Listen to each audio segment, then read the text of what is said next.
Hello everyone, this is BK2421, and in an attempt to further expand my channel and give you guys more content as well as give my channel more content, I've decided to start giving album reviews and all sorts of other stuff. So to start off the new year, I guess what I'll do is I'll give you guys my top 10 albums of 2014. Basically, what I've got here is, in order to keep this video short and limit the amount of takes that I want to do, I have this written out, what I want to say about each album and whatnot, as well as to keep notion of exactly which albums are in order. So I guess let's begin. Number 10, I have In This Moment's Black Widow. I was pretty disappointed in This Moment's last two albums that they put out, Star-Crossed Wasteland and Blood. I really enjoyed the direction of their first two albums, but I definitely think that Maria Brink and the crew from In This Moment really stepped it up on this album, and they brought something, something good. I felt a huge Rob Zombie influence on this album, and thought they portrayed sort of that darkness that Rob Zombie brings to his albums, and I really thought it transitioned well with how their sound works. I'd like to see more diversity in terms of their songwriting, since it seems to be very similar a lot of the times. But at the same time, can we get rid of this whole metal Lady Gaga look and all the overly sexual content? Like, songs titled Sex Metal Barbie. Come on, Maria, you're 37. Show some maturity. Alright, at number 9, I have The Ghost Inside with Dear Youth. This is a band that I am pretty ashamed to say that I've put off listening to for a while now. Theirs is a great band. I really enjoy a lot of their work. I want to listen to them more. This is a very solid release, and I definitely plan to keep up with future releases from this band. From what I heard, this album isn't quite to par with what they had put out, but it's still, that's not saying much, since what I've heard prior to this is awesome. So this is a definite good record, and I do recommend it, and I very well may cover them someday. Alright, at number 8, we've got Slipknot with .5 The Grey Chapter. This was the highly anticipated album from Slipknot after they lost Paul Gray to the world above, and Joey Jordison leaving the band. Slipknot managed to show that they still had that classic angst that made them so huge, as well as their abilities to move on from the past and establish a new direction, which sounded a lot like Stone Sour also at times, but, with Corey Taylor writing the songs, you can kind of understand that's going to happen. But you still hear that intensity that Corey Taylor puts into his music, and it constantly shows. The only thing that really stops this album from getting higher is a true song that stands out as the anthem of the album. While The Devil and I is good, it's not great. Okay, so number 7, I have Steel Panther with All You Can Eat. If you do not like this band, you don't have a sense of humor, in my opinion. Steel Panther continues to deliver the greatest 80s metal the world has ever seen in the decade of 2010s. It's just songs like Glory Hole, Pussy Whipped, and Gangbang at the Old Folk Clone. Like, they had me holding my sides with laughter. The lyricism is not meant to be taken seriously, but the instrumental prowess that Satchel brings to the band, it should be. This dude can straight up rip it, and should be considered one of the better guitarists in today's world, even though it's hard to take them seriously as a band. Number 6, I have Affiance with Blackout.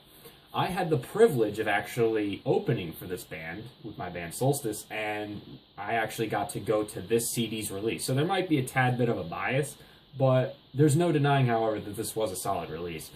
The style of heavy instrumentals with strictly clean vocals is just awesome to me, and I really wish that more bands adapted this, because, sometimes the screaming gets a little much, and it's just, stop. This album would be higher if it didn't feel a tad repetitive at times, though.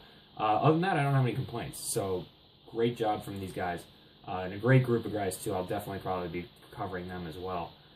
Next band is, at number 5, we've got Revocation with Deathless. This band continues to impress me with each album that they put out.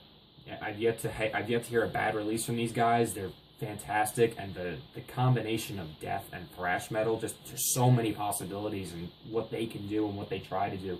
And David Davidson on guitar, I know it's a great name, but but he is just so impressive, and he's definitely going to be, he's a rising star. He's one of the best guitarists I've seen, and definitely probably today's best guitarist.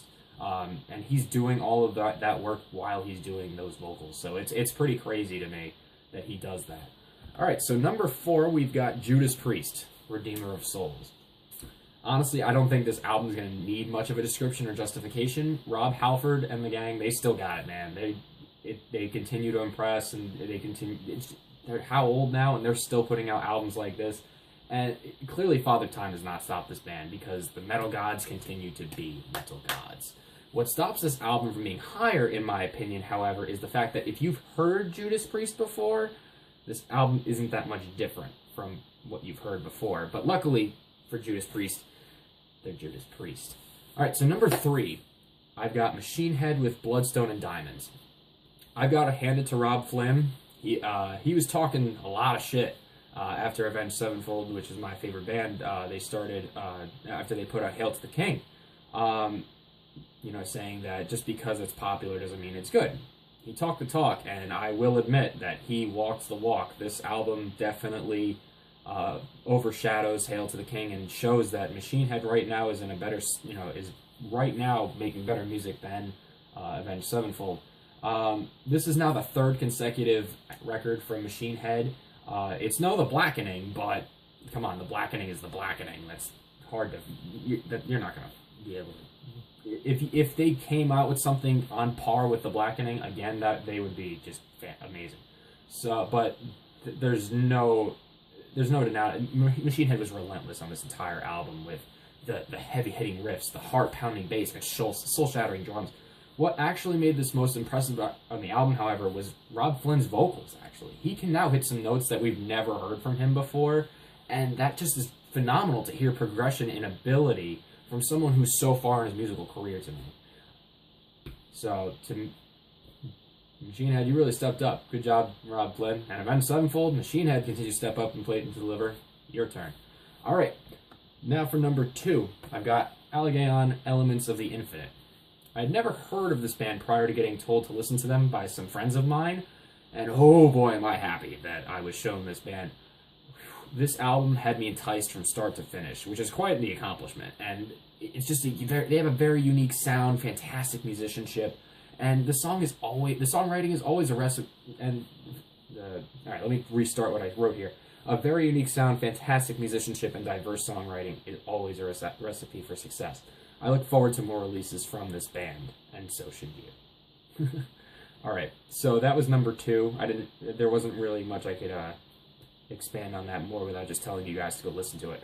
Number 1 on my list for 2014, Unearth with Watchers of Rule. If you have listened to this album, you can probably guess why it's my number 1. Unearth is at their best when they allow their guitarists to just go apeshit and do what they want. And this album was a pleasure to listen to from front to back. Not singling out one specific side of Unearth, because they have the great technical ability, and then they just have some of the simplistic stuff that just punches you in the face, and it's fantastic. And they do a great job mixing and matching with what parts of Unearth they are and combining them. They did a great job on this album. And this was definitely Unearth's best collective effort from all their members, from the guitarists to the drummer, the drum fills, and all. Just the transitions were awesome. The bass really hit hard, and this was easily their best effort from their vocalist, who he changed up his style a little bit, and it really showed. It was much more fun to listen to his vocals on this album than prior records. I really look forward to seeing how they're going to follow this album up. So that's my top 10. I also have a few honorable mentions. Whitechapel with Our Endless War, Taylor Swift's 1989. Darkest Hour with their self-titled album. The Amity Affliction, Let the Ocean Take Me.